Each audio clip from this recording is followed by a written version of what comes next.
Wagi wa ũrĩhi wa nyũmba ũthiĩte na mbere na kũima kaunti ya Nairobi kĩgĩna gĩa kũgacĩrithia motungata ma nyũmba na tabarĩra ingĩ cia ũthii wa na mbere, rĩu kaunti ĩkĩanĩrĩra mũngũrũrio wa kũhũrana na mũtugo ũcio.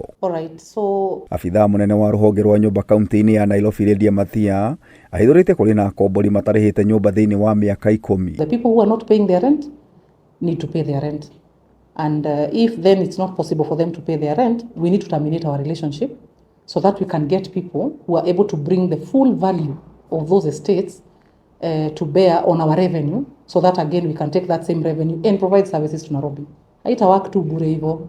Lazima tuokote pesa so that we are able to collect the garbage, do the roads, renovate ECDs and those kinds of things. Nĩ mũtugo ta ũyũ rĩu gĩkabũ gĩa thirikari ya Nairobi gĩtigĩtwo na mahoro na mũigana wa ciringi mirioni 200, ũndũ ũrĩa ũthiĩte na mbere na gũthingithia ũruti wa wĩra na ũheani wa motungata matiganĩte. We are mostly perturbed by, the can't pay won't pay group that has been living for free for years.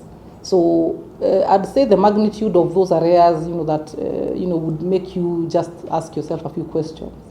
Is in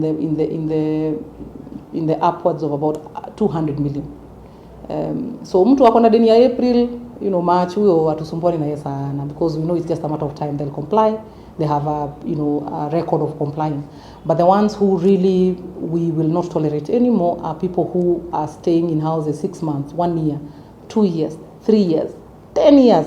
I think we have some areas in Woodley of 10 years. Somebody has not paid rent for 10 years. Mathia ningĩ nĩ ahithũrĩtie Akombori aya mathiĩte na mbere na kũrega kũrĩha nyũmba thengia wa kũheo nyũmba na marĩhi ma gĩkĩro gĩa thĩ kũringithanio na nyũmba cia andũ kĩũmbe. Someone in Woodley, which is an area in Kilimani, where rents are fairly high, but we rent out a 3-bedroom house at around 11,000.